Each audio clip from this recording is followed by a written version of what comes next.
And you are writing a PhD? Yes, I was lucky enough to be the first student to gain a master's degree in Western Esoteric Studies at the University of Exeter in the first run of their new course. I'm now pursuing doctoral research for a PhD in Western Esotericism at the University of Exeter. As part of that, I'm studying the esoteric teachings of occult groups from about 1850 to 1950. This involves me studying all of their teachings, the way in which they taught, and also the student experience of why people wanted to learn such obscure subjects.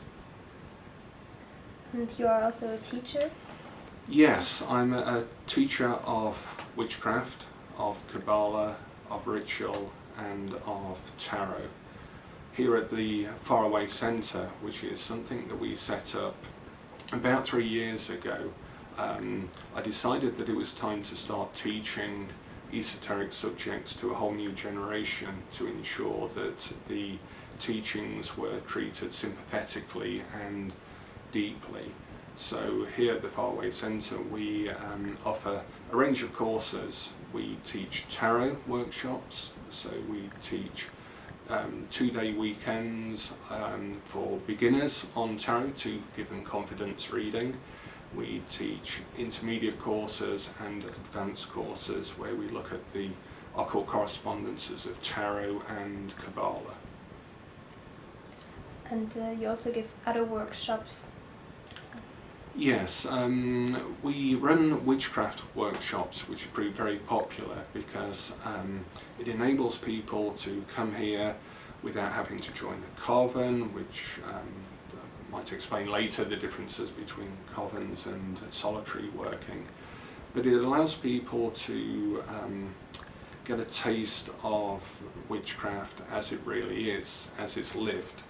And then they can take that away into their everyday life and use it to explore their own spiritual path within witchcraft itself.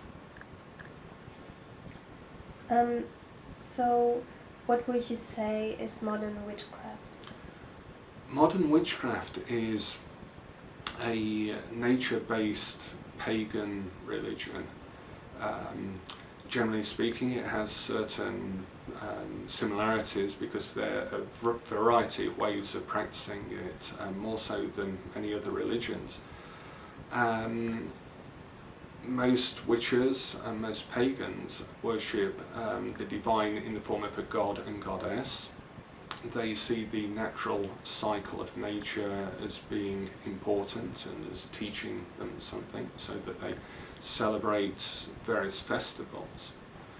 The festivals are both agricultural, old Celtic festivals, and also astronomical, to do with the solstices and the equinoxes.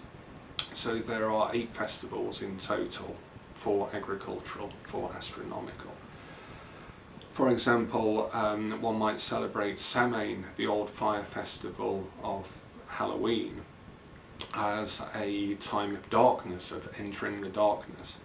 So, say for example, if we run a course around that time, people learn to let go of old parts of themselves and strengthen themselves to go into the dark phase of the winter solstice, when the day is shortest.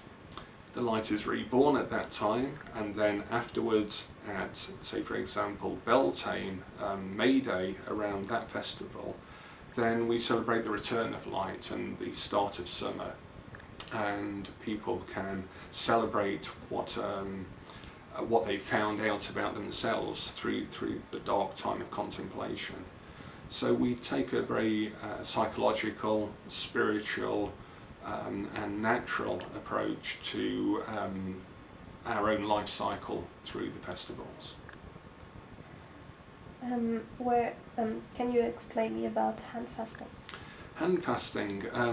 Hand fasting is an unusual term because it was actually originally Christian and then appropriated later on by neo-pagans. as an ancient pagan ritual, but in fact it was never an ancient pagan ritual. However, it's now become a way of celebrating a pagan wedding. So a couple are bound together, are hand-fasted, usually with ribbon or with cord, from which the ring usually hangs. And each of the ribbons can be coloured to represent a different part of the relationship between the two people. So it enables people to have a blessing, a consecration of their relationship within the pagan religious viewpoint. Where does this new religion or religious movement come from? When did it start? The rebirth of witchcraft is credited to Gerald Gardner, who published a book just after the repeal of the witchcraft law, which wasn't that long ago in this country, about 1954. So it is a very, very new movement within 50 to 60 years. Gardner and others took a lot of pagan ideals and they wove them together into a reasonably coherent religious and spiritual practice that also included, unusually, magic, so the use of spells. And from that, everything else has followed. So we now have a whole plethora of different types of witchcraft. Wicca, which is actually pronounced Witcher, but not many people know that. Paganism, neo-paganism, Asatru, many different types of neo-pagan movements.